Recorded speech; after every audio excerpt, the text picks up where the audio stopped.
Haverá momentos em que a luta parecerá impossível. Eu já sei disso. Sozinho, inseguro, diminuído pela escala do inimigo.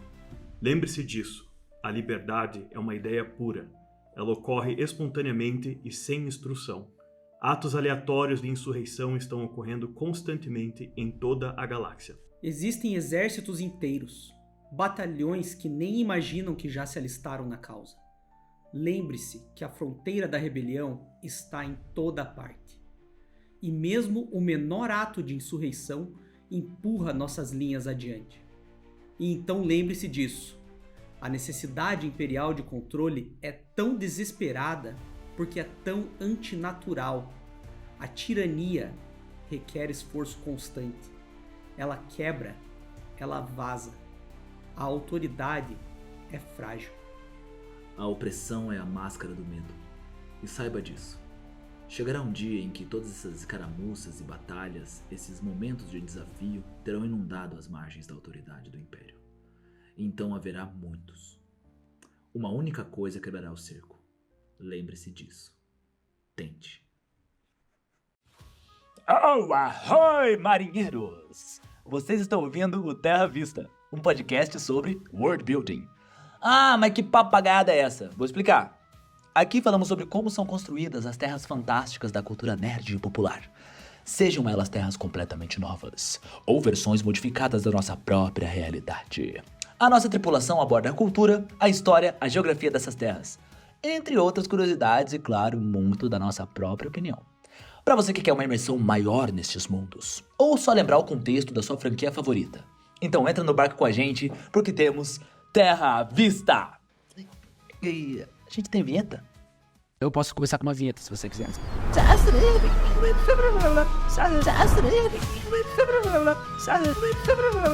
Pronto. Olá, tripulantes! Aqui é o Gabriel Lobo e eu estou pronto para passar meus conhecimentos não tão úteis, mas certamente interessantes para vocês. Hello, hello! Sou o Emeron Krause e, diferente deles, eu só tenho minha opinião, piadas infames, curiosidades e um pouco de conhecimento. Olá pessoal, eu sou o Victor e eu vim trazer para vocês as curiosidades e detalhes mais obscuros dos mundos que visitaremos. Este episódio contém spoilers da primeira temporada da série Andor. De nada.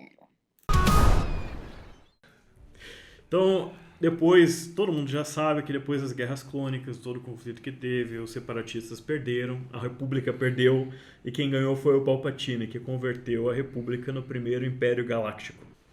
Que na verdade não foi bem o primeiro Império Galáctico, né? Porque a gente falou hoje mais cedo no episódio que o primeiro Império Galáctico de proporções galácticas foi o Império Hakata, né?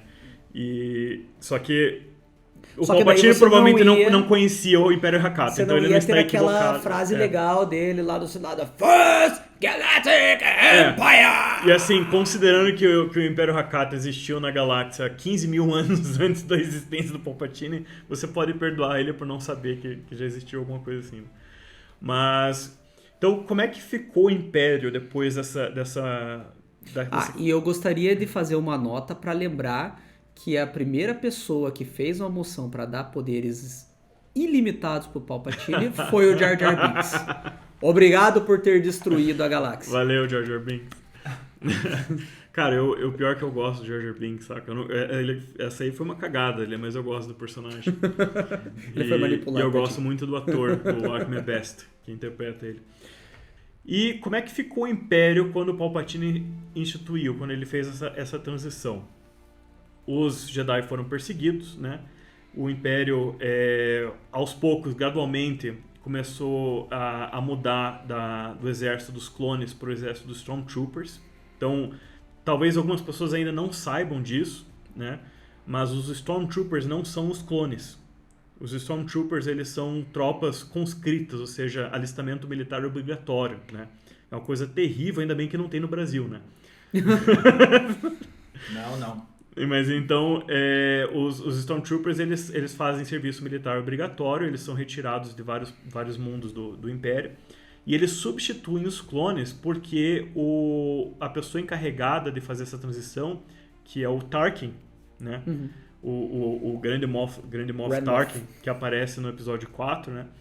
Ele ele antes de se tornar o Grande Moff, ele fica encarregado de organizar as forças armadas do Império, e ele não confia nos Kaminoanos.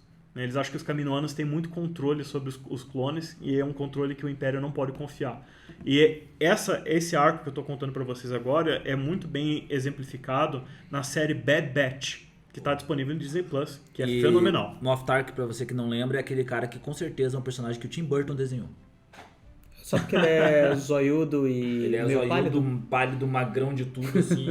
E é um ator fenomenal. Puxa o nome do ator aí, Emerson, pra gente. Pra já. Eu sou péssimo com nome, gente. Eu peço perdão. Peter Cushing.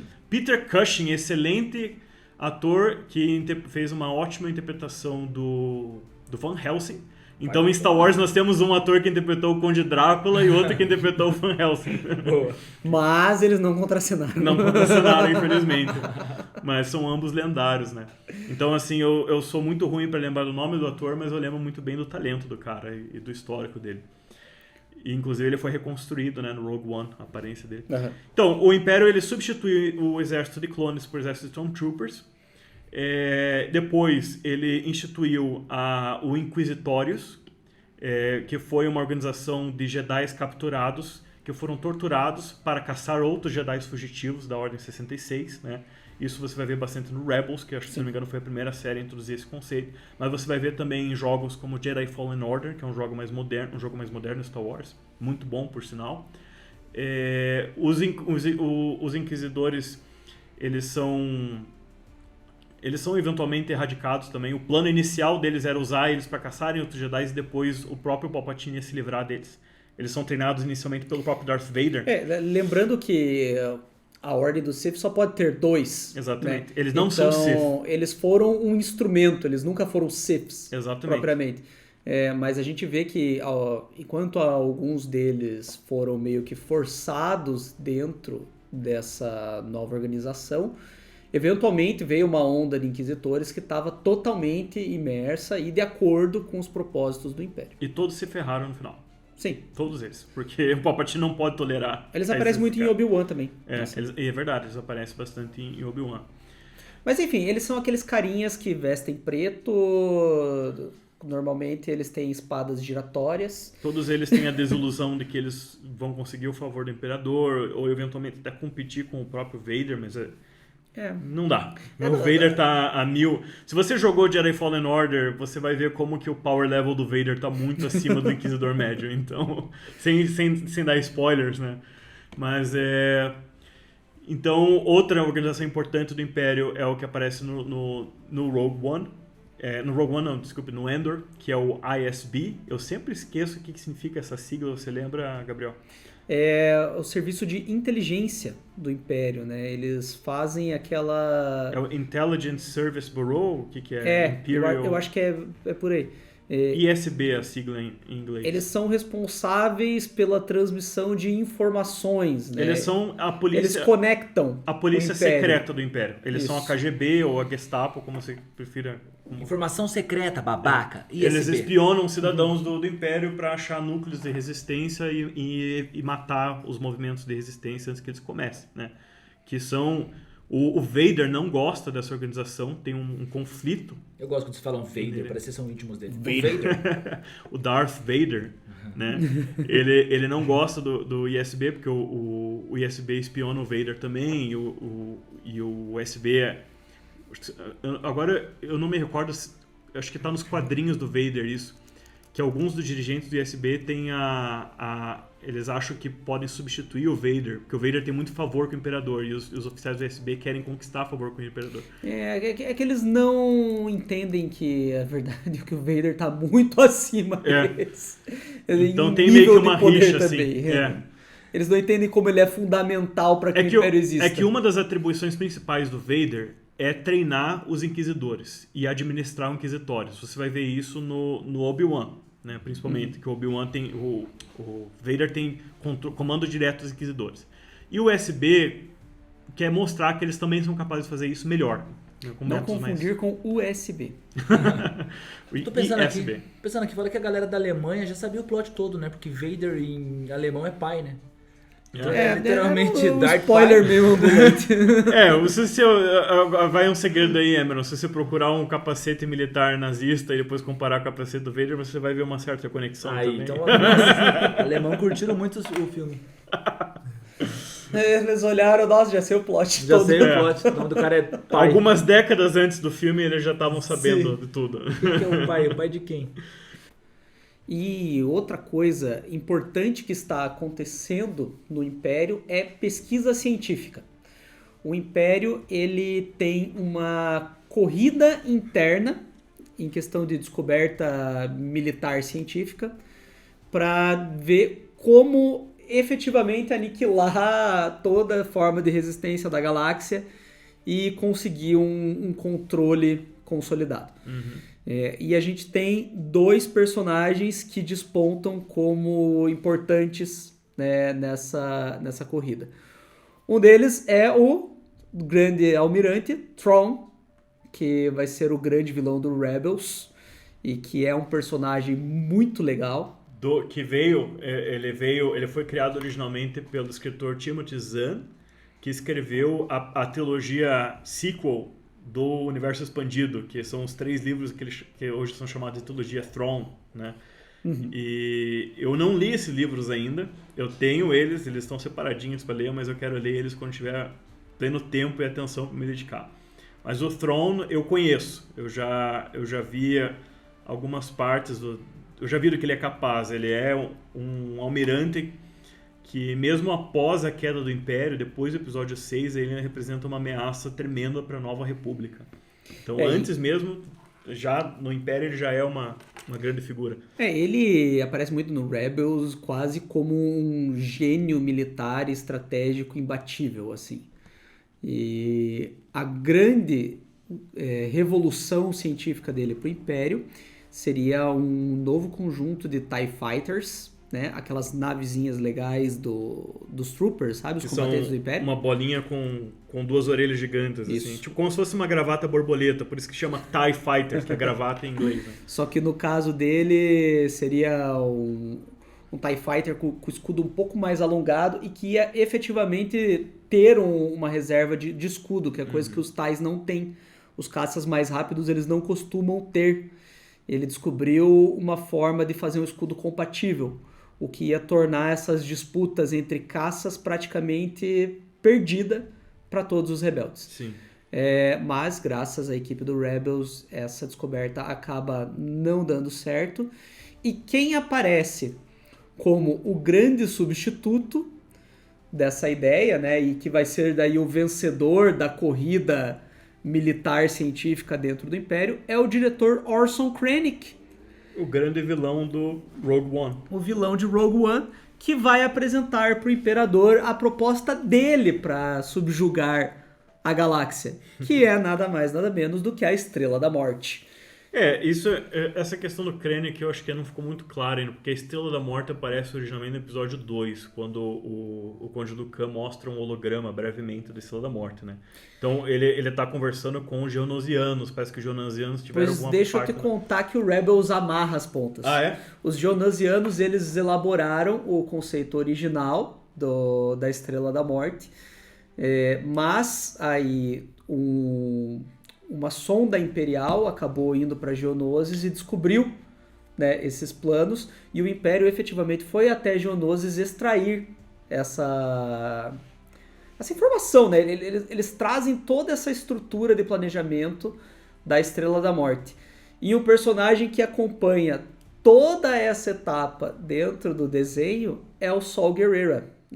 Que legal. Ele é o cara que justamente vai lá para Geonosis e ele tá desconfiado de que o Império tem alguma arma ali que possa ser catastrófica. E o Saw Gerrera nós vamos falar um pouquinho mais tarde, porque ele já entra mais na questão dos rebeldes, né? Sim. Mas assim, por que a Estrela da Morte é tão importante pro Império?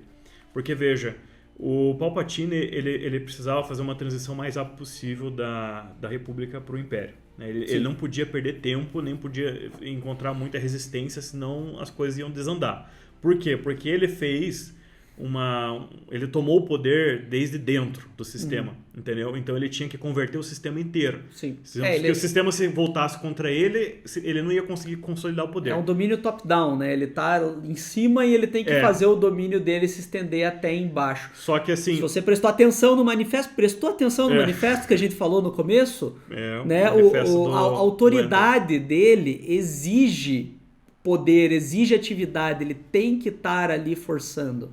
Ela não ia vir naturalmente, todo mundo, não, é isso aí, o Império manda agora e estamos Só que assim, de boa. Como o próprio manifesto inicial desse episódio mostra, é muito custoso e muito difícil você ficar fiscalizando todo mundo, espionando todo mundo para ficar constantemente fechando, né, tipo, pontos de resistência, de rebeldia, tal, rebelião. Então, a Estrela da Morte é a solução final. Sem querer fazer uma comparação infeliz aqui, né? Porque aí já entra... Eu não gosto de... É claro que o Império tem inspirações da vida real que são muito brutais e é um assunto muito sério, né? Mas não foi a intenção, desculpe, gente. Basicamente, você vê no episódio 4 que o Palpatine dissolve o Senado. Totalmente, né? Então você vê o Senado no Endor já um órgão moribundo, assim, as pessoas acham que se concordarem sempre e fazerem tudo que o Imperador está fazendo, eles vão ser mantidos ali, quando na verdade o Palpatine só quer se livrar deles o mais rápido possível. Então ele dissolve o Senado no começo do episódio 4, porque ele espera que com a Estrela da Morte ele vai subjugar com o poder do medo os governadores locais de cada planeta, que são aqueles governadores que a gente explicou mais cedo, né? São os mesmos lá durante a época da República. Então, ou seja, governar através do medo. E nenhum exército, em tese, conseguiria destruir a Estrela da Morte, ou não ousaria, né? Como o Luke Skywalker diria, não é que a Estrela da Morte seja invulnerável, mas é que quando você olha aquele negócio e o poder dela, você nem tenta, entendeu? Tipo, pra que tentar, entendeu? Só sendo um rebelde mesmo. É o efeito moral da arma. A arma resolveu o negócio. Mas enfim, a gente acabou passando pra frente aí dos fatos e chegamos já em Rogue One praticamente. É porque a Estrela da Morte, ela basicamente faz parte do sistema de governo do Império. Ela é um instrumento fundamental. Ela substitui diversas instituições. Com a Estrela da Morte, o Senado não é mais necessário. Com a Estrela da Morte, o ISB não é mais necessário. Com a Estrela da Morte, nem o Inquisitórios é necessário. Né? Tipo, os Jedi já estão quase totalmente erradicados na época do episódio 4. Mas se tivesse um Jedi, pra que mandar os ninjinha de preto bater nele? Tipo, você destrói o planeta onde o cara tá, saca? Tipo, e o Jedi, assim, tipo, sabendo, não, se eu estiver nesse planeta, todo mundo que mora aqui vai estar em risco, saca?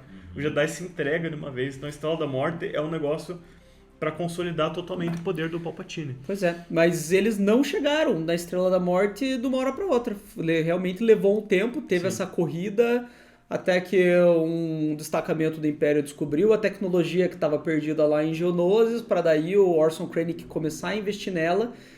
Inclusive é muito legal que na última temporada de Rebels você tem uma nave que é uma nave comercial que o Império está desviando para levar cientistas à força, né? Cientistas que estão sendo praticamente contrabandeados para trabalhar na Estrela da Morte. Chantageados, né? Porque os caras são ameaçados, né? São forçados a trabalhar sob ameaça. Eles estão sendo sequestrados, basicamente, que é Quem o que a gente Metal vê Gear Solid do Galen Erso, né? Vai saber como é que é.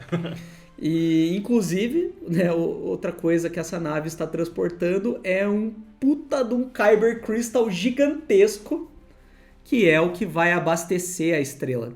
É o catalisador do raio da Estrela da Morte. O que eu acho fenomenal isso, porque é muito trágico, né? Se imaginar que é o mesmo negócio que forma a arma do Jedi está sendo usada para criar uma arma do Império. Assim, e tem uma frase do Obi-Wan que, se eu não me engano, foi falada no Star Wars Clone Wars. Que ele conta para Anakin o porquê dos sabres de luz. E ele fala que os Jedi poderiam, né, já que eles tinham acesso aos cristais Kyber, eles poderiam ter feito armas de destruição em massa. Sim. Só que eles optaram por fazer uma arma elegante e que visa proteger o que eles veem como o bem. Sim. Então a arma é um símbolo, mas é também um lembrete. Tipo, você tem em suas mãos algo que poderia estar destruindo estrelas. Mas ao invés disso, você limitou isso a uma arma requintada. O sabre de luz, e já que você entrou nesse tema, eu posso comentar brevemente que o sabre de luz é uma arma fenomenal, porque ela... por que o Jedi não usa pistola? Porque mesmo o cara que tem uma mira excepcional pode errar um tiro às vezes, e o tiro pode atingir uma pessoa inocente. Entendeu? É por isso. Então os Jedi inventaram uma arma sobre a qual eles têm o controle mais próximo de absoluto possível. E é uma arma que é tão perigosa que somente um Jedi vai conseguir manejar, entendeu? Tipo, claro que você tem alguns personagens que não são Jedi, como, por exemplo, o Finn, né, do episódio 7 do Star Wars, que conseguem manejar o sabre de luz até certo ponto.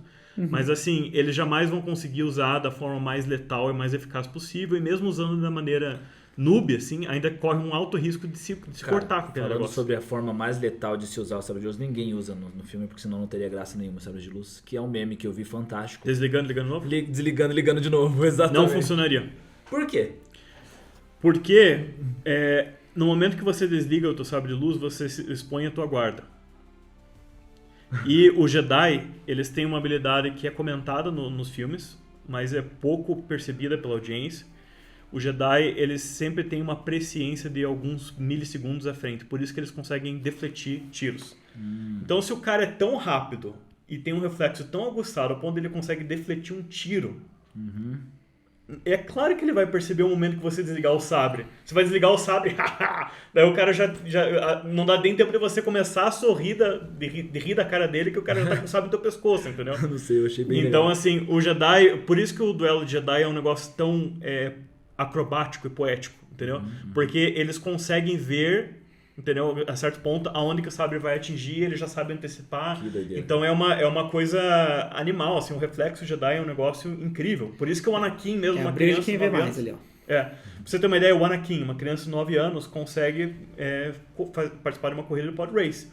Humanos comuns, mesmo adultos, não conseguem participar de pod race. É um detalhe que é mencionado no episódio 1. Humanos não participam de pod race, é uma coisa que é só para raças raças alienígenas com reflexos aguçados. O Anakin consegue, com Gente, eu 9 não anos de sei se idade. vocês percebem o quão overpowered era o Anakin criança, mas eu percebo quando ele destrói a fucking nave da Federação. Eu percebo Sozinho, com 9 anos de idade. Eu percebo Mas quando essa ele é- dá em cima da assim- Padmé daquele jeito. O cara tem 9 anos e é muito Já tem jogador. race já. Já tem o Reese, já. Mas a sensitividade à força é um negócio muito... Assim, não dá pra subestimar. Então, claro, vale pela piada, né? Desligar Sim, o sabre. sim. E tal. Mas assim, desligar o sabre é como largar um escudo, entendeu? Imagina você tá lutando com uma espada e um escudo. Desligar o sabre é largar o escudo, entendeu? Justo. Então, o sabre ele é a sua defesa e o seu ataque. Bom, mas a gente estava falando então da estrutura do Império. Eu acho que não tem tanto o que falar da estrutura do Império. A lei é o imperador, você tem organizações de controle, né? E eu acho que é muito mais interessante falar da rebelião. Sim, e já que você mencionou a figura do Galen Erso, um dos engenheiros que assim, fundamentais para a construção da Estrela da Morte, né, que é interpretado pelo lendário Mads Mikkelsen no Rogue One, que é o pai da Jyn Erso, que é a protagonista de Rogue One, né? Exato. O Galen, no nome dele, é muito interessante, porque é o nome do personagem que tem um papel fundamental na origem da Aliança Rebelde no universo expandido, né? Então, antes da gente entrar no novo canon a respeito da rebelião, eu vou comentar brevemente aqui como é que era no universo expandido essa história. Essa história foi contada no jogo, que também teve uma novelização, chamado Star Wars The Force Unleashed, que em português se traduz para tipo a força desenfreada, a força totalmente liberada, né? Que é a história do aprendiz secreto do Vader, porque nos primeiros anos do Império, o Vader ele estava pessoalmente encarregado de caçar Jedi fugitivos da Ordem 66. O universo expandido também tinha sua versão dos Inquisidores, mas eram diferentes do que a gente vê no canon atual, né? Até a forma deles eles se vestiam de vermelho em vez de preto. E O Vader, neste momento, tá, assim, pouco tempo depois da Ordem 66, ele ainda tá caçando Jedi. E ele recebe a denúncia de que tem um Jedi chamado Kento Marek vivendo entre os Wookiees, em Kashyyyk. Então, o Vader vai a Kashyyyk atrás desse Jedi, ele encontra esse Jedi. Wookiees, pra quem não pegou, é o fucking... Chewbacca. Nossa, esqueci o nome dele. Chewbacca. Os Wookiees são a raça alienígena do Chewbacca. Pois é. Que aparece no episódio 3 lá, bastante Wookiees, né? Eles estão lutando em Kashyyyk. Kashyyyk é aquele planeta deles, né? Que é Wookiees aquela são uma das selva raças mais fodas de Star Wars. Com certeza. Com certeza. Fortes, peludos, tecnológicos. Chewbacca, inclusive, foi inspirado no Rebeldes. cachorro de estimação do George Lucas. Olha só. Ele era pra ser um cachorrão. Ele é um cachorrão.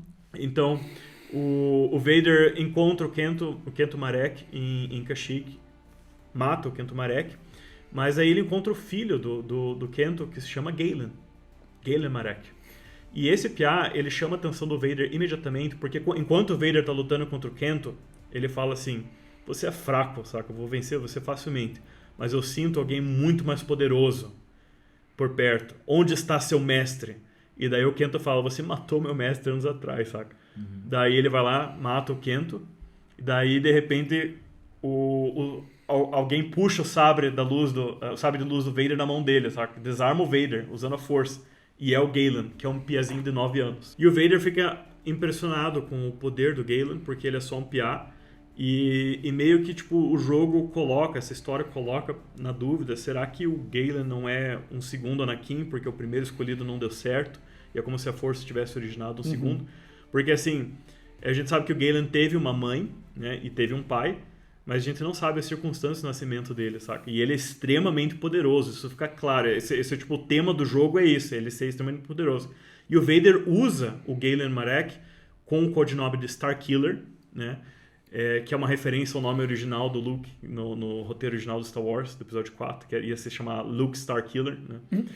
E... ainda bem que eles escolheram Star Wars. Luke Skywalker é muito melhor, né?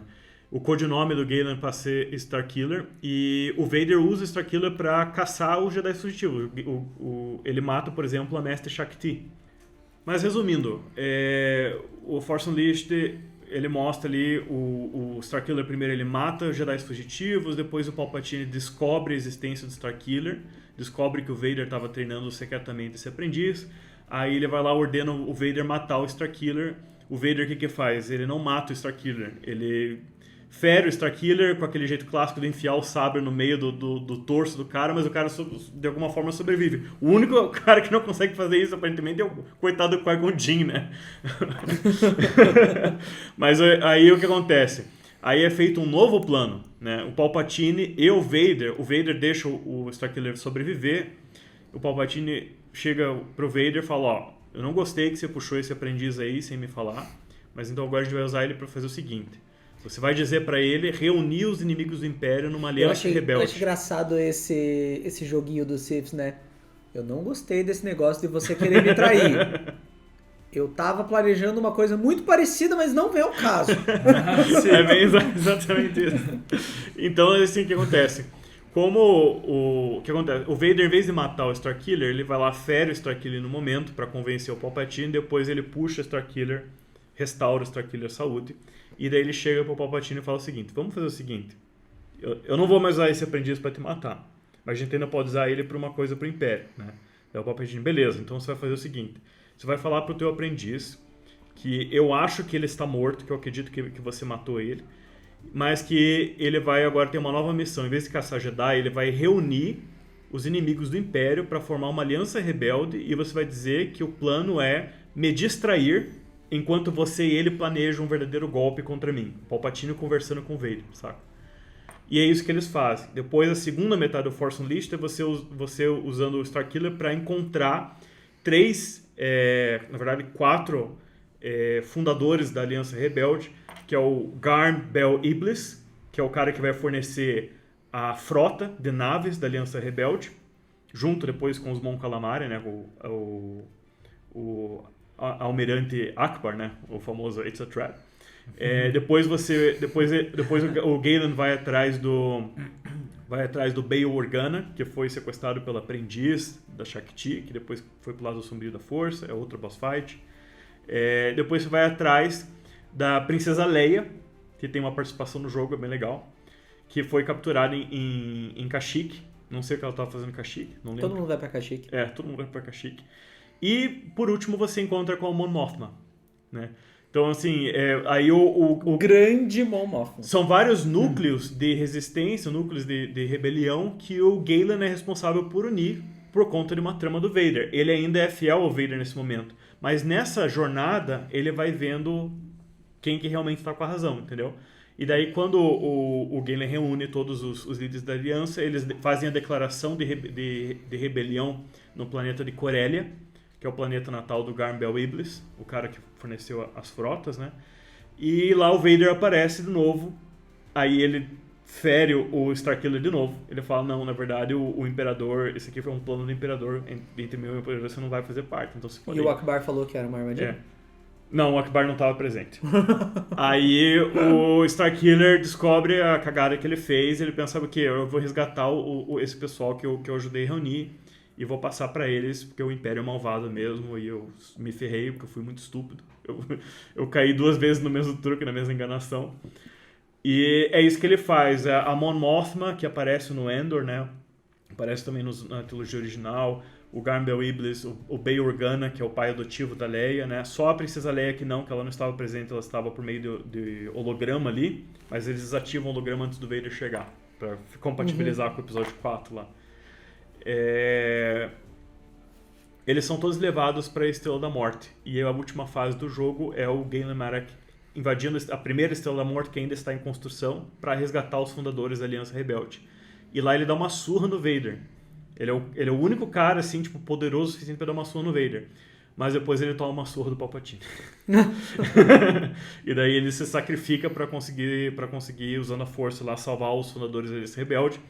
E o símbolo da Aliança Rebelde no universo expandido, que é o que eles chamam do Pássaro de Fogo, ou a Fênix, que é aquela meia-lua, assim, né? Tipo, com uma ponta brilhante no centro, é o símbolo da família Marek, é o símbolo da família do Galen, que foi escolhida para honrar o sacrifício dele no final.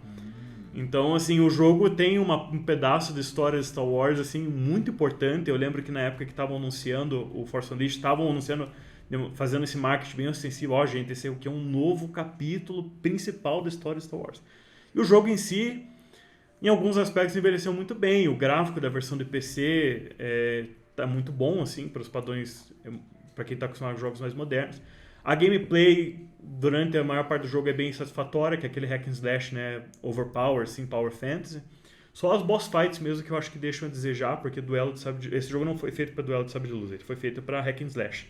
Então o duelo de sabre de luz é meio boca mesmo. Mas é assim que surgiu a Aliança Rebelde no universo expandido. Foi o Vader indiretamente, através de um aprendiz secreto, montando a Aliança Rebelde. É até irônico, porque acaba pesando para a teoria para a profecia do escolhido, né? Que o Vader indiretamente criou a organização que vai derrubar o Império depois na trilogia original. Mas como que foi a origem da Aliança Rebelde, da rebelião no canon atual? Começou com Endor. Eu vou deixar o Gabriel introduzir. Bom, eu acho Lá até ele. que ela... Porra. Eu acho até que não começa necessariamente com o Endor. A Aliança Rebelde, ela é difusa. Sim. Né? E por isso que eu acho que esse manifesto que eles escreveram para a série, ele Perfeito. é muito bem escrito.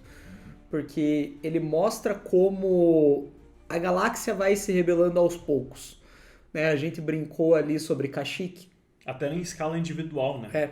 Os Wookiees, eles são notavelmente um povo que se rebelou contra o Império.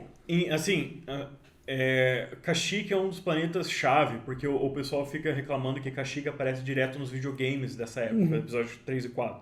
Mas é porque Kashyyyk é um planeta que o Império não consegue subjugar.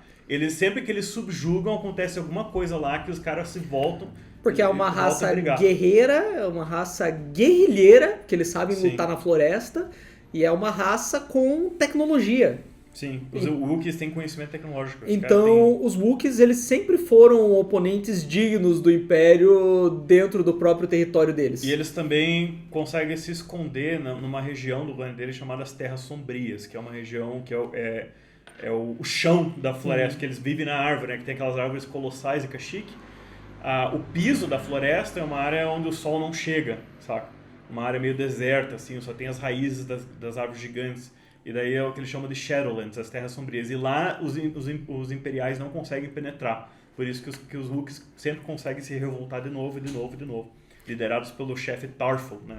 Que aparece no episódio 3. Uhum. E é isso que a gente vai vendo da Aliança Rebelde. Justamente você tem uma aliança. As pessoas elas vão se unir. Mas no início eles estão separados, cada um agindo individualmente. Até que em um momento eles tomam conhecimento da existência de outros, e eu acho que é ótimo como Andor retrata isso num clima meio de Guerra Fria, Sim. de uma batalha de inteligência, porque... Guerra assimétrica. Você percebe ali que se eventualmente chegar a conhecimento do Império, acabou, o jogo acabou. Sim. Né? Então... Você tem esses o que eu pequenos peguei foi o focos seguinte, de rebelião. Desde o universo expandido, a ideia de que a Aliança Rebelde surge primeiro como vários movimentos apartados, né, de resistência, que é o que eu descrevi agora. A função do Galen Marek no Force Unleashed é justamente reunir esses núcleos de resistência. Né? Tem um também que é um mestre Jedi foragido, que é o Ram Kota, que acaba cumprindo uma função de mestre para o próprio Galen. Né? Isso aqui, eu não vou entrar muito no lore dele, que é muito profundo. Mas no Endor eu senti que a série Endor está caminhando para um ponto onde esses vários núcleos de resistência, de rebelião, vão eventualmente se unir e fundar a aliança mesmo. Que é o que eu acho que vai acontecer em algum ponto da segunda temporada. E você vê que o Luthen, né? E aqui, pessoal, a gente está presumindo que vocês já assistiram a primeira temporada. Porque tem aviso de spoiler de primeira temporada. Estamos nas vésperas da segunda, né? Então, o Luthen, que é o personagem daquele ator Skarsgård, lá, o patriarca da família Skarsgård. É o Bill Skarsgård, né? Que é um ator fenomenal, né? Dá pra ver que o propósito dele é justamente esse. Ele tá conectando, ligando os pontos. Sim. E o que eu achei interessante é que um dos grupos que é mencionado, né, na primeira temporada, embora não apareça, é um grupo de separatistas. E eu gostaria muito de ver como é que foi a resistência, o Império do lado separatista. Porque você fica imaginando, tinha gente legítima, do bem no lado separatista, sabe? Como eu falei, era um movimento que tinha e de certa forma o Império legitimou a luta deles, né? Exatamente. Vocês estavam certos. É claro que eles não sabiam que se eles tivessem vencido a guerra, eles também teriam se transformado no Império Galáctico pelos esquemas do Palpatine. Mas assim, da perspectiva deles, eles pensaram, o Conde do Khan pode não ter sido o cara mais honesto do mundo, mas, olha o Palpatine, saca? Entendeu? Então eu gostaria de ver uma história que explorasse o lado separatista, sabe? E, assim, você falou do Luthen, né? Que eu acho muito legal como essa série do Andor, ela tá trabalhando com 3 níveis sociais, né? Você tem a Mon Mothma, e eu acho que a Mon Mothma, ela vai substituir o Starkiller no papel de ser a grande precursora da união da Aliança Rebelde na história canônica do Star Wars. A importância da Mon Mothma no Endor, eu tô pegando o seguinte. O Luthen é o mais eficiente. Uhum. Mas o Luthen, ele falou uma coisa que eu pensei, ele fica nas sombras. Mas o problema do Luthen é que ele falou que ele usa os instrumentos do inimigo contra eles. Cara, num universo como Star Wars, isso só vai dar em merda a longo prazo. Então eu acho que assim, ou o Luthen vai se radicalizar além do ponto da redenção, saca? Ele vai acabar se corrompendo mesmo. Ou ele vai simplesmente falhar. Em algum ponto ele vai falhar e vai se ferrar. E eu acho que é a Mon Mothma que vai pegar a liderança aí. Porque a Mon Mothma, a importância dela não é só que ela financia as operações, mas é que ela é a pessoa de mais princípios ali, sabe? Ela que é o compasso moral da rebelião, entendeu? Um compasso moral que está faltando pro Luthen. Então eu acho que os dois se complementam, assim, entendeu? E eu percebo como o Star Wars fez um trabalho de dar importância à figura da Mon Mothma. De fato. Porque você tem a Mon Mothma aparecendo na trilogia original. Em alguns episódios do Rebels também, né? Você tem ela aparecendo nas séries de desenhos. Pra quem não sabe, a Mon Mothma já era uma senadora na época da trilogia prequel. Né? Ela aparece no Clone Wars e no Rebels. Assim, Ela era uma senadora novinha na época do prequel, Sim. né? É background character, assim. Senadora nova. Mas daí ela entra nessa do Império e, como o Victor falou, por ter esse compasso moral, ela começa a discordar daquilo que ela tá fazendo, a entender o que o Império é de verdade. E ela bota tudo a perder com a rebelião. É o que a gente tá vendo em Andor. Mas eu ela... tô adorando a ênfase que é dada pra ela no Andor. Mas ela tem várias outras ações. Ela aparece no Star Wars Rebels, ela se comunica ocasionalmente com a equipe e ela se comunica com outros rebeldes que não sabem uns da existência dos outros. Né? Então, tipo, ainda não tem uma base. Então, eu gostaria de fazer só alguns apontamentos, alguns paralelos que o Endor traz com o universo expandido. Porque, assim, gente, o Tony Gilroy, eu acho que é Tony Gilroy, né, o criador do Endor, né, o produtor executivo. Não me recordo. O diretor do Rogue One. Veja aí, confere lá, enquanto eu continuo aqui. Então, o criador do Endor, ele obviamente se inspirou muito nesse mesmo período de Star Wars. Gareth Edwards. Esse é o diretor do Rogue One, mas o criador da série. Tem que ver. Eu acho que são os irmãos Gilroy que estavam chefiando a série. Mas assim, deu pra ver muitas inspirações de... Isso mesmo, Tony Gilroy. E daí tem o Dan Gilroy que, se eu não me engano, dirigiu alguns episódios. Por exemplo, tem alguns easter eggs que são colocados do universo expandido em Endor. O primeiro que aparece, assim, que me chamou a atenção é quando o Luthen dá um cristal como um pagamento adiantado pro Cassian, né? Cassian Endor. Que é um cristal Kyber, Sky Crystal que ele chama. Vai lá, venda isso aí. Que ele fala, se a gente não se reencontrar, você pode vender isso aí por 50 mil créditos. Vale tudo. Créditos, uma garantia. Mas pra mim sempre vai valer mais. E daí na hora que o outro cara lá avalia, ele fala que vale 22 E o que ele fala sobre o cristal? Ele fala que é um cristal Kyber de um planeta onde as pessoas usam aquele cristal como símbolo da vitória contra o Império Hakata. Que é aquele império de 15 mil anos antes do episódio 1. O mais sombrio. É o mais sombrio que dominou a galáxia com base no lado do sombrio da força, né? Então, assim, é uma referência, assim, deslavada pra Velha República e para o alvorecer do Jedi, sabe? Pra quem... Daí outras referências, por exemplo, o Cassian Endor, ele é basicamente uma versão reimaginada... Do Victor.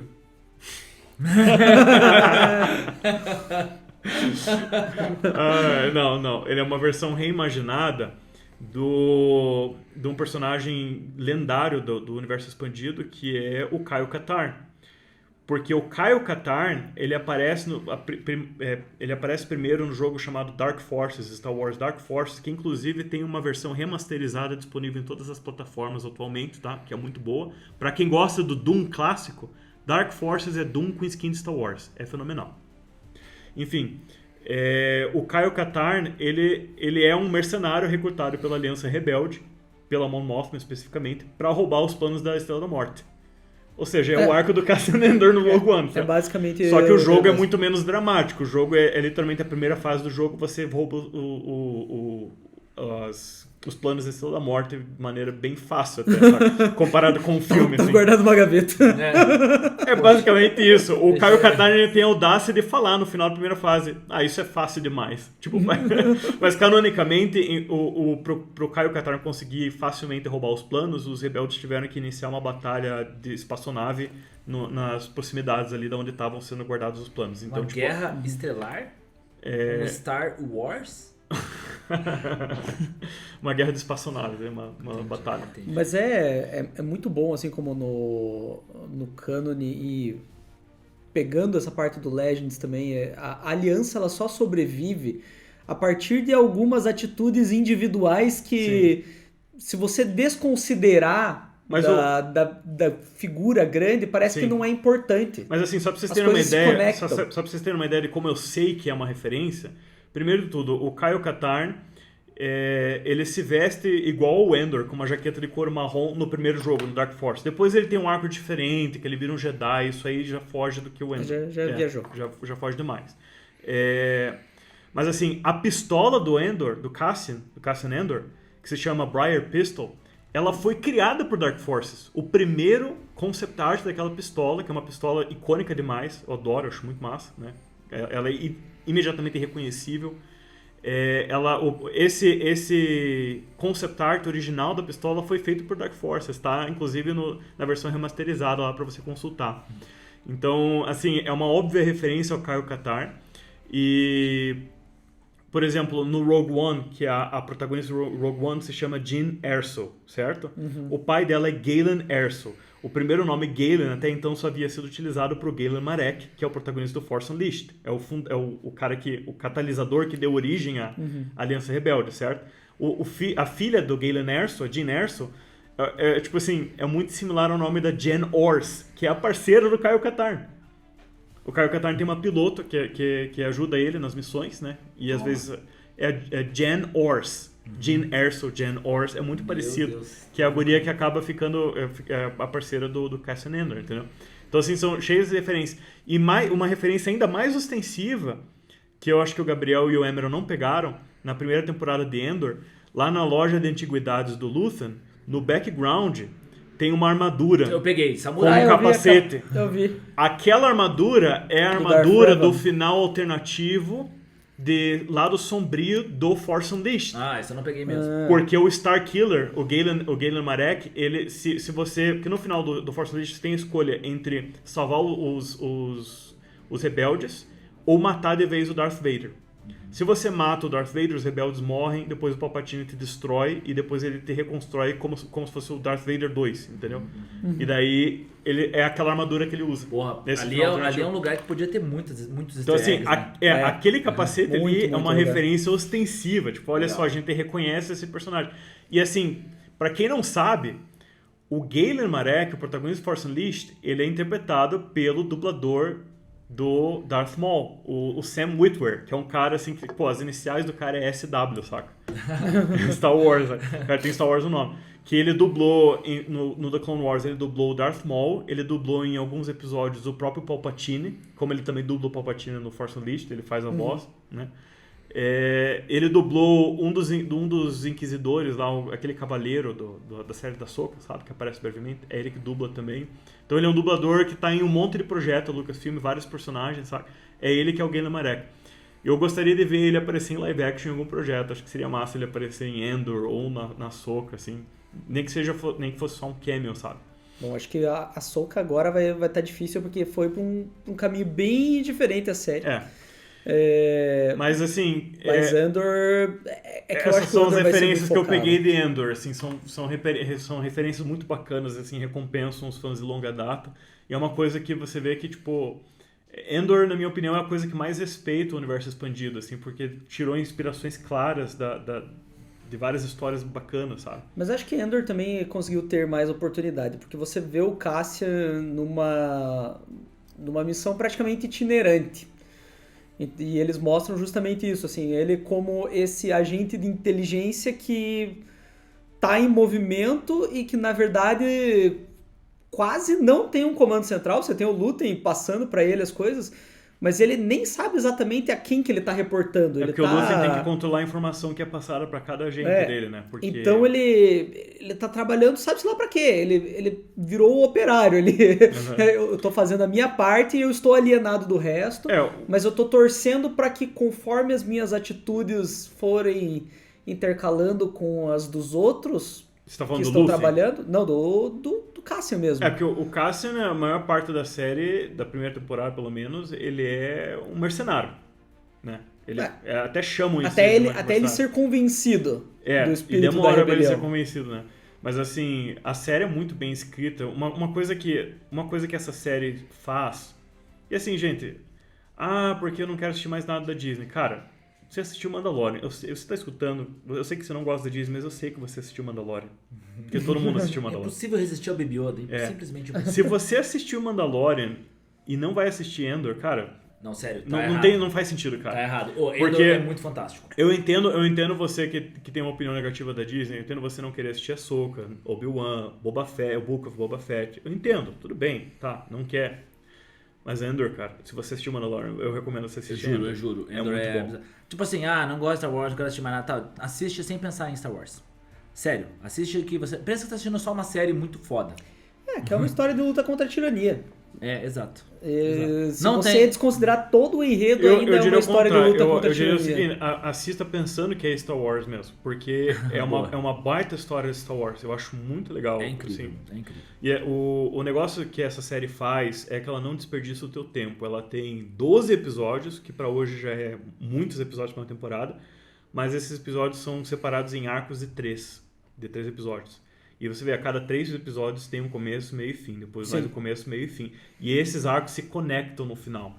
E isso que eu sinto muita falta em séries. Assim, a última série que eu assisti, que respeitava o meu tempo dessa forma, foi a primeira temporada de Arcane. É bizarro, tudo precisa, assim, todos os diálogos são A necessários. série tem uma direção, uau. Não é... É porque assim, tem muitas séries, por causa desse boom do negócio do streaming, né? Muitas séries são feitas pensando que o público não vai prestar atenção. Então, assim, as séries são feitas em cenas mirabolantes, que não vão a lugar nenhum, onde os personagens só falam coisas que tocam em pontos pra te lembrar sobre o que é a série, entendeu? E mais um artifício de convencimento. Mas o Endor não é assim. O Endor, pelo contrário, o Endor ele tem uma história, ele sabe pra onde ele tá indo. Sim, então. E outra, a gente sabe pra onde tá indo mesmo, que é pra Rogue One. E se você assistiu Rogue One e você sabe que é bom, assiste Endor, que são as duologia antes desse filme final. Assim. E assim, agora que vai lançar a segunda e última temporada da série, fica a nossa forte recomendação para você dar mais uma chance, assistir a série inteira. E fica aí a recomendação do próprio Diego Luna, o ator que interpreta o Cassian Andor, que é o seguinte: quando você estiver assistindo a segunda temporada de Andor, no último episódio, na hora que for se programar para assistir o último episódio, faça questão de ter 2 horas livres a mais para você já engatar com Rogue One, entendeu? Porque essa que é a sacada dessa série. As 2 temporadas de Rogue One formam uma trilogia. Exato. Sim, entendeu? é a trilogia secreta. A trilogia que nós não pedimos, mas que nós merecíamos. Merecíamos muito. Exato. E o Victor atuou muito bem nessa temporada, assista. Ficou incrível. Ele tá muito dedicado, inclusive ele veio aqui falar com a gente, abriu falar o tempo com a da gente. agenda dele. Pô, cara, vocês que abriram o jogo, eu tava querendo fingir que eu tava recomendando porque eu gosto, não porque eu tô sendo pago pra isso.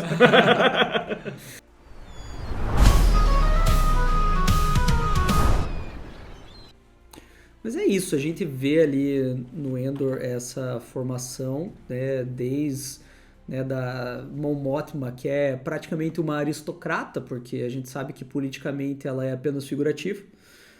Se bem que ela vai ter essa presença de espírito de ter uma relevância política, né, em algum momento, que eu acho que vai vir nessa próxima temporada, inclusive. É que assim, o que eu acho interessante desses diversos núcleos de rebelião é o seguinte, porque a Aliança Rebelde, o nome oficial dela é a Aliança pela Restauração da República. Então, assim, eles não são eles não são revolucionários, não é um movimento revolucionário, sabe?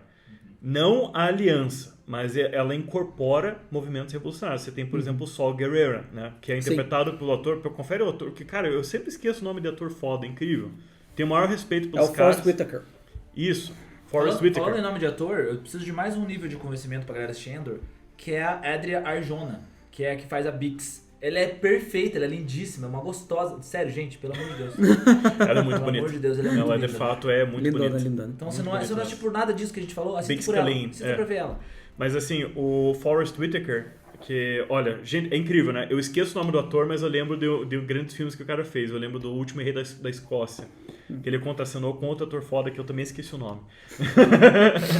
Mas ele aparece no Rogue One, né? O Saul Guerrero, e ele é a versão live action do personagem que aparece no The Clone Wars, que ele foi o líder revolucionário contra os separatistas. Ele começou como um movimento de revolução contra os separatistas. O Saul, ele aparece no Clone Wars, ele tinha uma relação com os movimentos separatistas, porque ele era contra os droids, na verdade. Acho que ele tinha uma rixa com o Wat Tambor, não era? Alguma coisa assim? Alguma coisa assim. E ele aparece de volta em Rebels, né? Inclusive, ele é o cara que está na pista da investigação do Império em Geonosis, e ele vai seguir até que ele encontra esse transporte, né, que está levando cientistas e um Kyber Crystal gigante para Jedha. Mas assim... Então o Rebels conecta diretamente com o Rogue One, você vê Demais. o Sol pela última vez, e o Sol fala, inclusive, na ocasião, pro Ezra, que tava lá com ele também, ele acaba cooptando o Ezra e a Sabine para ajudar ele. E o Sol Guerreiro... Ele fala, olha, o negócio é o seguinte, a grande arma do Império, ela tá sendo feita em Jeddah, eu tô indo para lá, e eu vou ficar lá, e eu vou derrubar o Império, nem que seja com zero apoio da Aliança Rebelde. Porque isso é uma coisa que a gente vê mais no Rebels do que no Endor. No Endor a gente vê esses personagens super dedicados e super fiéis assim, à causa da rebelião. Enquanto que no Rebels a gente vê algumas pessoas que estão agindo dessa forma organizada, mas a gente também vê pessoas que estão tentando agir e que estão revoltadas porque elas não têm um apoio central e elas não sabem se elas vão efetivamente conseguir lutar contra o Império. Mas o negócio do Sol Guerreiro é que ele é um personagem muito trágico, porque desde as Guerras Clônicas ele já estava nessa situação de guerrilheiro, de que ele tem que lutar uma guerra assimétrica para sobreviver. Daí você vai para logo a transição transição da República para o Império. Daí você vê no começo, nos primeiros episódios de Bad Batch, que a situação dele só piora. Daí agora ele estava resistindo aos droids, agora ele tem que resistir ao Império. Então você vê refletindo isso, ele perde uma irmã, se eu não me engano, né? Ele perde a irmã. Então ele vai ficando cada vez mais radicalizado. E é por isso que ele acaba virando meio que assim, ele é um aliado esporádico da Aliança Rebelde, mas ele é visto como uma liability, assim, um risco, né? Uma carta surpresa, assim. Aí ele realmente é. Sim, mas assim, o ponto que eu queria chegar é esse, que o propósito da Aliança Rebelde é restaurar a República. Eles têm um fim bem claro em mente, né? Tipo, o problema aqui, a anomalia é o Império, né? E nós vamos retornar à democracia que nós tínhamos da República, da convivência pacífica, né? Só que corrigindo os problemas e os erros que existiam até então, né? O Luke Skywalker vai corrigir os erros da doutrina Jedi, depois do episódio 6. Pelo menos no universo expandido era assim, né? E a nova república vai se formar com novas instituições, novas formas de lidar com a política na galáxia. Mas esses elementos mais agressivos, radicais e revolucionários na Aliança Rebelde, eles têm a sua parte relevante. O próprio Luthen, eu acho que se enquadra nisso. É por isso que eu tô preocupado com ele, porque eu gosto muito do personagem. Eu quero que ele sobreviva e se redima no final. Porque... não é por nada, mas eu acho que ele vai morrer. Eu também tô achando, infelizmente. Mas eu gosto como ele é a classe média. Ele ser o vendedor de artes é excepcional, porque ele é um comerciante e ele vende um artigo que permite que ele tenha contato tanto com as pessoas mais abastadas, as pessoas interessadas, e assim ele tem uma desculpa para falar com essas pessoas, quanto com pessoas que estão com o pé no chão, que o pessoal que está topando nesses artefatos antigos que ele pode vender para ele. Que é o que o Lobo tinha falado no começo ali, de ter essas três coisas, né? Pode continuar, então, que é o desenvolvimento multiclasse ali, Sim. né? E a Mon Mothma é essencial para isso, porque ela tá ali para lembrar o pessoal de que o objetivo deles não é derrubar o Império para criar qualquer coisa que eles quiserem. Não. A gente tem um objetivo claro. A gente tem que restaurar a República. A Mon Mothma representa os princípios fundadores da República. É por isso que eu gosto tanto da personagem dela. E também a atriz que acharam para fazer ela, caralho, ela é muito parecida com a Mon Mothma original. Não é idêntica, assim, mas... Tipo, parabéns para quem escalou a atriz e parabéns pra atriz mesmo, que é fenomenal na série. Muito boa, muito boa. E tem o Endor, que é o fundo, né? Que é o resto.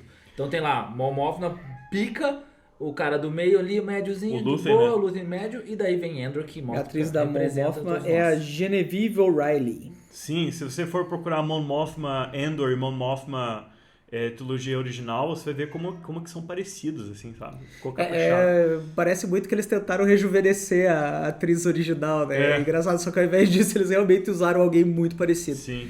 E, inclusive, ela é a Mon Mothma na série da Ahsoka, que um período pós-episódio 6. Gente, eu assisti tudo menos a Ahsoka, então ainda tem que assistir a Ahsoka. Mas tem um motivo muito bom. Você deveria assistir Rebels antes de assistir eu assisti Ahsoka. tudo menos Rebels e Ahsoka. Porque, assim, né, eu posso te falar, assista Ahsoka, não tem problema. Só que se você não assistir Rebels, tem muita coisa que vai ficar solta e que vai demorar pra engrenar dentro da história. Então, realmente, Eu sei que é chato falar isso, né? Tipo, assista 5 temporadas de desenho. Mas seria o ideal. Pois é. Seria o Você ideal. tira mais proveito, né? Depois do Ahsoka. E a série é muito boa. Depois que você tá preparado, a série é muito boa. E o que eu acho legal do Endor é que, assim, ele é um personagem que você vê uma migração um desenvolvimento muito bom pra ver a diferença entre alguém que tá querendo sobreviver sob o Império, sob a bota do Império, né? Pra alguém que tá, de fato, ativamente se rebelando. E o ponto central da série, da primeira temporada... e isso é uma coisa que vale a pena mencionar. A série Endor não é só sobre o Cassian Andor. É um elenco tipo Game of Thrones. São vários personagens. É o que eles chamam em inglês de ensemble cast, né? Tipo um elenco difuso, assim. O Endor é só meio que o ponto central, assim, tipo um nódulo que conecta todos os outros personagens. Mas o que faz a série funcionar, na minha opinião, que foi a diferença entre ser uma série nota 6 para uma série nota 9, que é a nota que eu dou para essa série, é a forma como o Endor é de fato preso pelo Império. Porque nos primeiros arcos você vê que o Endor, ele realmente é um ladrão, ele é um criminoso, né?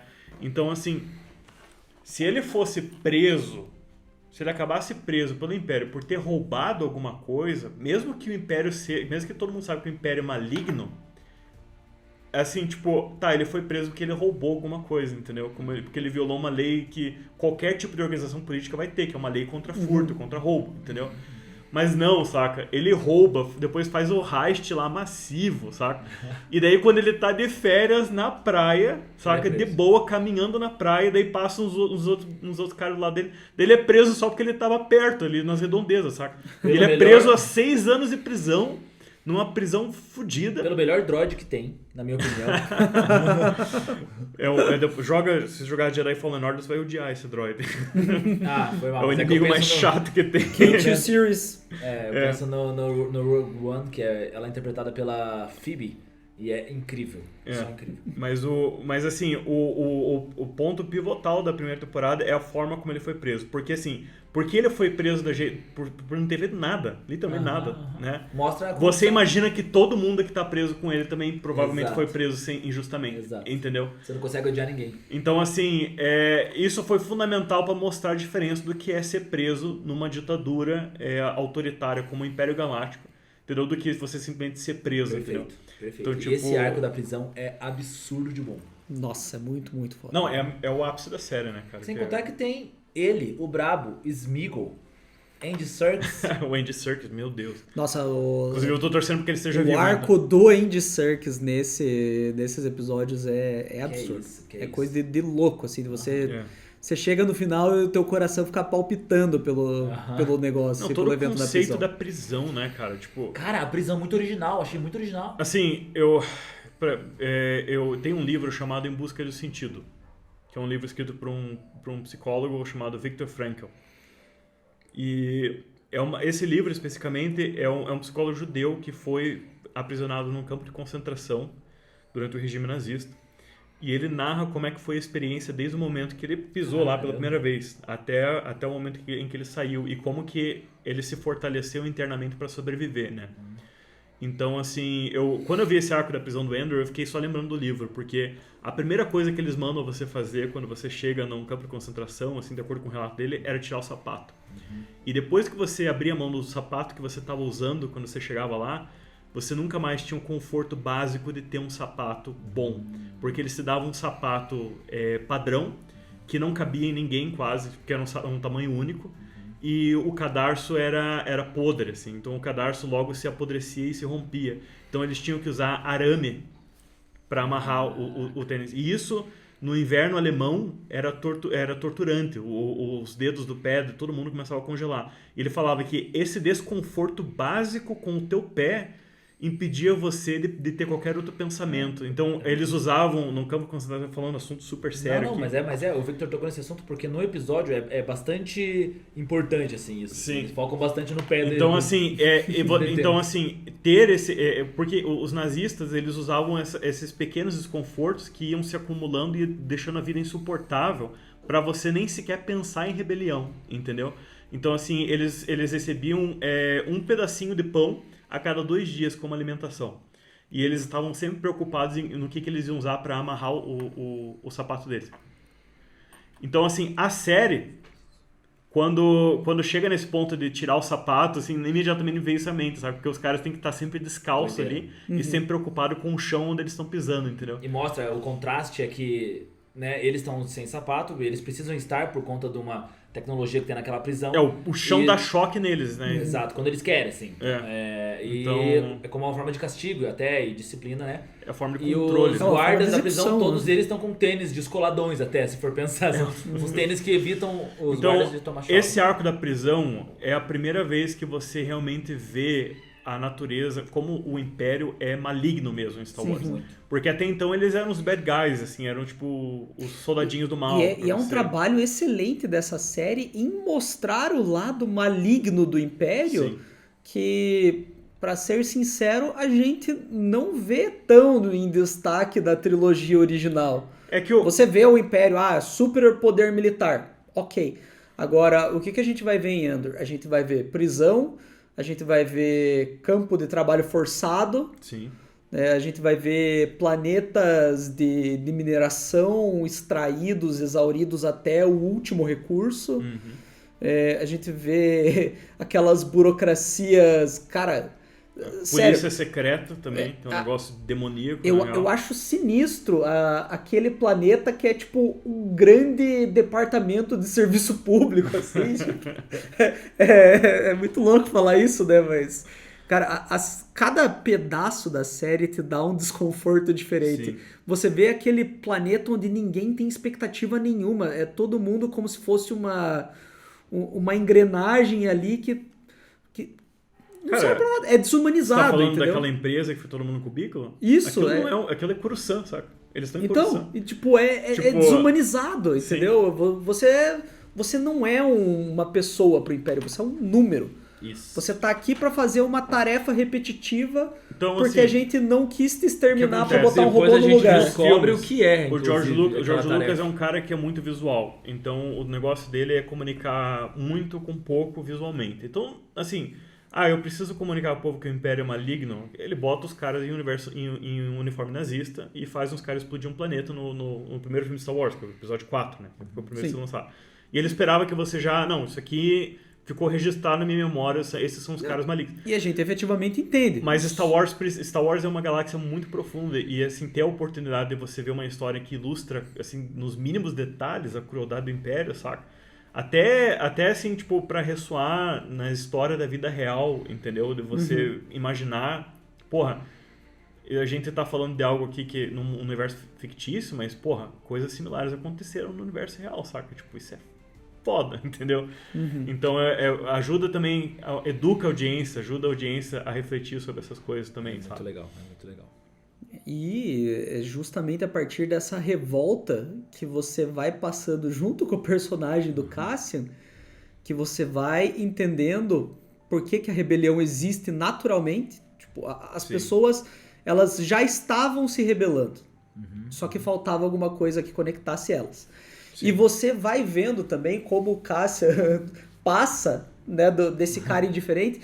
E é engraçado porque é o movimento contrário de um arco de personagem que o Victor menciona muito aqui no Terra Vista, que é daquele personagem que vai indo em direção ao niilismo. O Cassian, ele faz meio que o inverso. Ele tá imerso num egoísmo, assim, que é quase niilista, porque não tá indo pra lugar nenhum. É que ele é um sobrevivente no começo, né? Ele aprendeu que ele só vai sobreviver se ele se colocar em primeiro lugar sempre, né? Então ele descarta as pessoas. Exato. Ele vai na dele, né? E aí ele vai justamente pro outro lado, ele começa a ver, tipo, cara... isso aqui é o fim, e é o meu fim e vai ser o fim de todo mundo.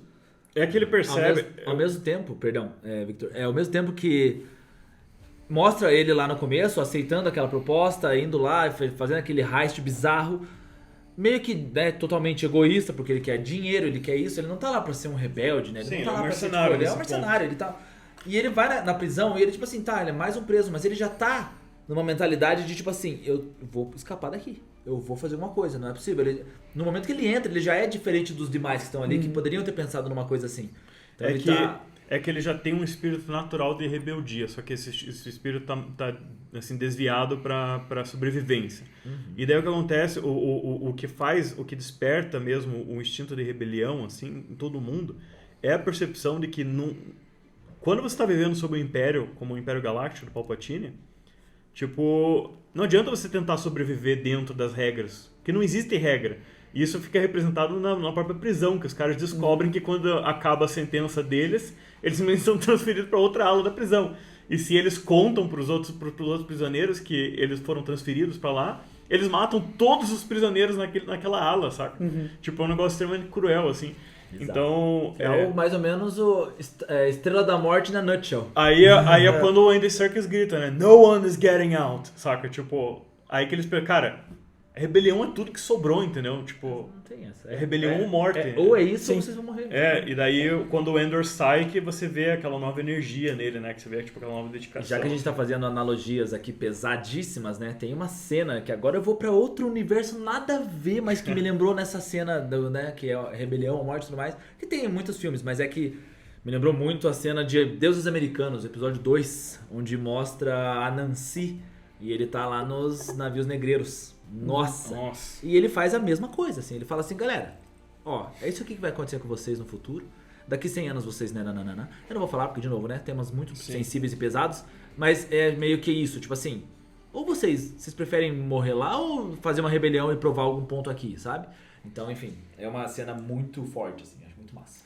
E acho que esse é o segredo do grande sucesso da série, é o lado sujo da rebelião, assim, que realmente você tem que pôr a mão na massa, você tem que pôr o pé na lama ali, e que a gente acaba não vendo nas outras obras, né? A gente menciona o Rebels, que é um desenho, e por ser um desenho com classificação indicativa mais baixa, você vai ver coisinhas assim, tipo, é um grupo que tem alguns Jedi que sobreviveram, né? No caso o Kanan e o Ezra, que ele adota como aprendiz, e eles vão fazendo serviços para alguns planetas que querem se rebelar. O que eu então vejo no é um Endor... troço um pouco mais higiênico, assim, uma operaçãozinha.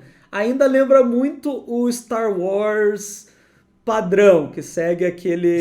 Sim, o que eu vejo do Endor é que ele supre uma demanda que já existe há muito tempo. Porque, veja, quando estava prestes a lançar a trilogia prequel, lá nos anos 2000... né, os fãs da trilogia original já estavam mais velhos, já estavam na casa dos 40, dos 50 e tal, né? Ou até nos 30, até, mas assim, eles já tinham amadurecido, entendeu? Então eles queriam ver no episódio 1, 2 e 3 histórias mais maduras. Eles ficaram decepcionados quando tinha o Jar Jar Binks e um molequinho vencendo uma corrida de pod race, entendeu? O que eu adoro a trilogia prequel, né? Mas assim, existe desde essa época uma demanda por histórias mais adultas, mais maduras no universo de Star Wars, porque encaixa muito bem, entendeu? E o Andor supera essa demanda, eu acho. E eu ficaria feliz de ver o pessoal envolvido dessa série fazer filmes no universo de Star Wars, inclusive envolvendo Jedi, porque o que eu sinto falta, o motivo pelo qual eu dou a nota 9 pro Andor, não 10, é que falta um pouco do espetáculo característico de Star Wars, entendeu? Eu gostei muito de quando o Luthen tem aquela breve luta de naves. No espaço, né? Ficou incrível. Eu achei que podia ter um pouquinho mais daquilo, sabe? Podia ter... Eu sei que eles não querem trabalhar com sabre de luz no Endor, porque se tiver um Jedi, já tem um salvador que pode salvar os caras e tal, resolver o problema. Então, tipo, isso eu entendo. Mas, assim, seria bacana ver um filme se passando até em outra era desses mesmos criadores, porque eles entendem essa demanda por histórias mais sérias, entendeu? Fazer um Jedi confrontar os erros da ordem, entendeu? Da doutrina Jedi, e daí, tipo, reconciliar isso de alguma forma, né? Mandalorian é um pouco isso aí, na real. Mandalorian tem mais o perfil de uma série antiga de faroeste, entendeu? Tipo, é uma coisa que é um pouquinho... Tem os seus momentos maduros. A trilha sonora.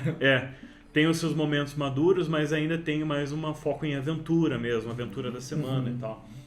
É menos operático, assim, né? E assim, o Endor, ele não mostra muito da estrutura da Aliança Rebelde, mas ele, de maneira indireta, vai te comunicando como é que funciona o esquema. Então, se você quer descobrir, assim, como é que surgiu esse movimento que vai culminar na destruição da Estrela da Morte lá no episódio 4, a série Endor é perfeita pra isso. E assim, eu sou muito fã dos jogos Dark Forces e tal, Mas, cara, não se compara. O nível de roteiro do Endor é muito superior. Parece que eles fizeram um desafio interno lá que era de tipo assim, cara, como é que a gente faz uma série Star Wars foda sem colocar Jedi, Sith e sabre de luz? E eles conseguiram. E eles humilharam o pessoal do Acolyte, né? Não, isso aí, tadinho, não dá pra comparar. Esse pessoal dá até aí, dó. eles... Tadinho, Dá até dó, não pode comparar. Gente, sério, é uma série muito Não fantástica. vou nem zoar mais. Sabe qual que é a minha sensação? Galera, agora eu tô falando com nerdolas aqui. Que a galera que assistiu toda a cronologia Marvel, né? Toda a saga Marvel da MCU ali, a saga Thanos, por exemplo. E eu tô assistindo ali Marvel, Heróis, e de repente eu tô assistindo Capitão América. Então é aquela pegada mais séria, mais política, mais secreta, enfim. Então é isso. Endor é a saga de Capitão América de Star Wars, assim. Mas isso que você disse... Eu acho que tá mais pra Demolidor das temporadas da Netflix. Tem muito a ver com o fato de que as indústrias, elas criaram essa noção de que você só vai ter sucesso se você seguir a fórmula fechadinha, do jeito que fez sucesso. Eu sei o seguinte, que tem que ter um pouco de liberdade autoral até quanto ao gênero da história que você quer contar. Isso, exatamente. Eu sei, porque meio que são rumores já fortes, né? Não sei dizer com total exatidão, mas eu sei que a Lucasfilm tem meio que uma diretiva. Se vai fazer qualquer coisa Star Wars hoje em dia, tem que ter sabre de luz, tem que ter Jedi, tem que ter algum envolvimento. E eu discordo, eu acho que tem histórias muito boas para serem contadas sem o Jedi, fora o Jedi, explorar outros aspectos do universo. Né? Tá aí a Acolyte, que na verdade colocaram 308 Jedi e... A Acolyte é um monte de sabre de luz, né? Eu não vou nem mais comentar dessa série. Mas, fica triste. Então, segunda temporada de Endor tá aí, tô empolgado, gente. Eu recomendo fortemente. Eu gostei da comparação que o Emeron fez, mas eu compararia assim, tipo, se Endor fosse uma série da Marvel, seria a série do Demolidor das temporadas da Netflix. Aquela coisa mais autoral, mais madura, mais aprofundada. Mas é que eu acho que eu entendi o que o Emeron quis dizer. Ele quis dizer que se Endor fosse da Marvel, seria Capitão América 2 Soldado Invernal. Sim, exatamente. Não, é isso mesmo. Porque daí é exatamente o clima é parecido. O plot, o clima. E nós temos mais alguns episódios de Star Wars aí pela frente. Um deles vai ser sobre as controvérsias. Que daí Terra à vista, tá? Aqui eu vou trazer todas as controvérsias, desde o hate que a trilogia prequel recebeu, a campanha de difamação que foi levantada contra o George Lucas, e inventaram mentiras alucinantes, assim, o pessoal, para tentar justificar as críticas à trilogia prequel, assim. Até a questão da Disney, a atrocidade do Acolyte, as atrocidades cometidas na trilogia sequel.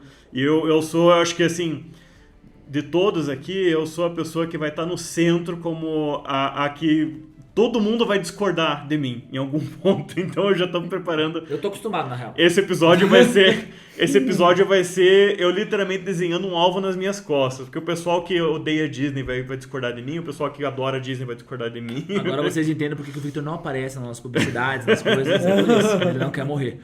Gente, muito isso. Fiquem atentos, então. E vai ter episódios que vocês vão escolher. Isso. Então, vocês mesmos que vão escolher lá. Fica de olho na enquete. Votem. Estamos postando no nosso perfil do Instagram para você votar. Tá nos destaques, a enquete está lá. Você pode votar nesse exato momento. Entra no nosso perfil, clica lá. Clica lá. E se na enquete não tiver um tema que você gostaria que fosse abordado no Star Wars, manda mensagem. Manda DM, a gente anota a sugestão. Exatamente. Mas você já recebeu um gostinho aí dos temas que você poderia estar escutando. A Velha República, os conceitos da força, lado sombrio, lado luminoso, a Ordem Jedi. Doutrina Jedi, doutrina Sith, que é menos comentada, né? E lembrando que estamos fazendo tudo isso por conta do mês de maio, principalmente no dia 4 de maio, May the 4th, inclusive dia 25 de maio, dia do Orgulho Nerd.